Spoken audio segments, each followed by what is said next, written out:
امام مسلم رحمۃ اللہ علیہ نے صحیح مسلم میں یہ حدیث نقل کی ہے اور یہ روایت بالکل ٹھیک ہے۔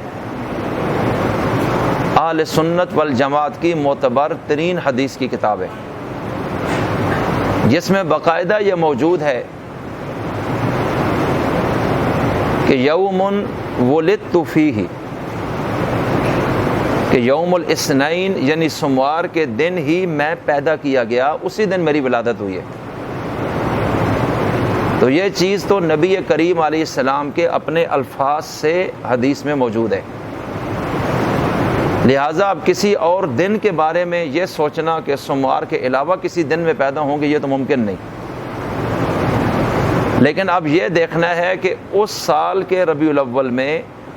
نبی کریم علیہ السلام جب پیدا ہوئے تو سوموار ربیع الاول کی کن تاریخوں میں آتا تھا، اور جتنے بھی محققین نے اس پہ ریسرچ کی ہے، جنہوں نے ریسرچ کی ہے، میں ان کا ذکر کر رہا ہوں۔ کچھ ایسے بھی بڑے علماء ہیں جنہوں نے ریسرچ نہیں کی، کسی دوسری کتاب کے حوالے سے نقل کی ہے، اور ان کی کتاب سے اگلوں نے بھی پھر دیکھ کر نقل کیا ہے کہ فلاں نے یہ لکھا ہے، تحقیق نہیں ہے۔ تو میں اس کی بات نہیں کر رہا، جن محققین نے تحقیق کی ہے اس کی، ان تمام کے تمام نے اس بات پر اتفاق کیا ہے کہ نبی کریم علیہ السلام عام الفیل کے ساتھ ماہ ربیع الاول میں سوموار کے دن پیدا ہوئے،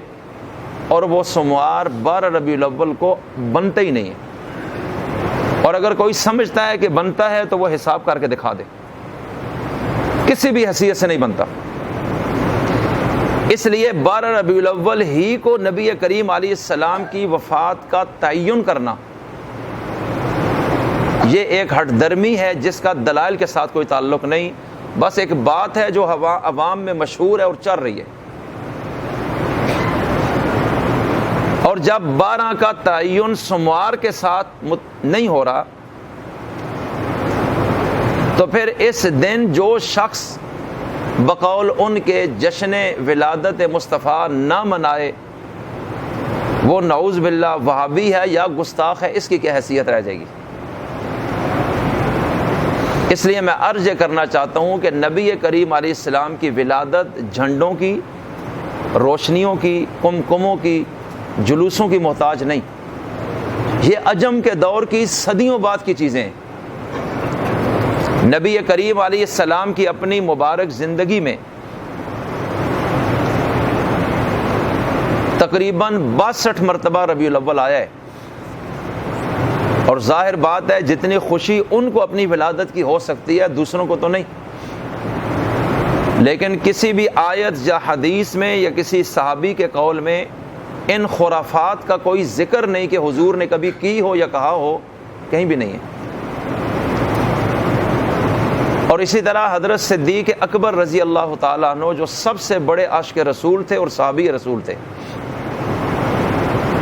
حضور علیہ السلام کے بعد ان کے اپنے دور خلافت میں 2 مرتبہ ربیع الاول سرکاری طور پر آیا،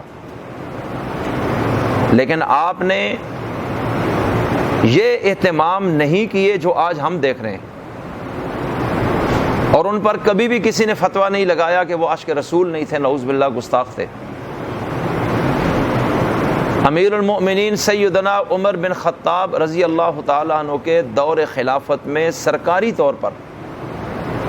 10 مرتبہ ربیع الاول آیا ہے، 10 سال تک۔ لیکن آپ پوری سیرت تاریخ پڑھیں، کہیں بھی انہوں نے کسی جگہ ایسے جلوس نکالے ہوں، اس طرح کا ماحول پیدا کیا ہو، ایک واقعہ بھی نہیں۔